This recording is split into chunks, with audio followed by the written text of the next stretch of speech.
दागिन्याची bag धुमस्थायीने सेकंदात लंपास।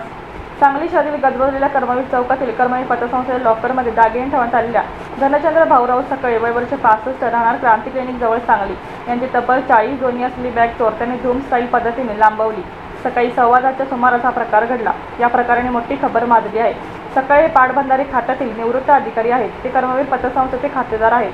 संस्थेत त्यांनी दागिने सुरक्षिततेसाठी लॉकर घेतला आहे।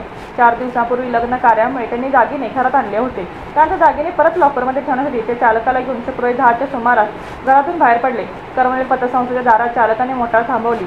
मोटारीचा दरवाजा उघडून सकळे खाली उतरले। तेवढ्यात मागून आलेल्या दुचाकी स्वाराने त्यांच्या हातातील बॅग हिसकावून घेतली व अवघ्या काही सेकंदात तो मोटारसायकलवरून 100 फुटी रस्त्याकडे वेगाने निघून गेला। सकळ्यांना थोडा वेळ काही समजले नाही। त्यानंतर त्यांनी आरडाओरडा केल्यामुळे परिसरातील नागरिक धावले। भर दिवसा 40 तोळे दागिन्याची बॅग लंपास झाल्यामुळे त्यांना धक्का बसला। विश्रामबाग पोलिसांना प्रकार कळल्यानंतर उपअधीक्षक पोलीस निरीक्षक सुधीर भालेराव आणि पथकाने घटनास्थळी येऊन माहिती घेतली।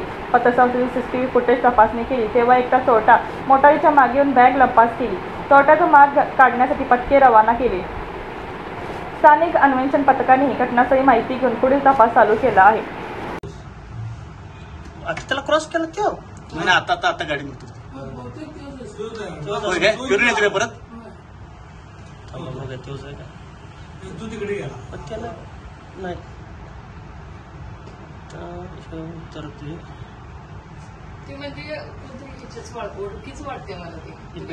बॅग तर आहे सगळं प्लॅन आहे सोडा आता ती गाडी गेली दुसरा आहे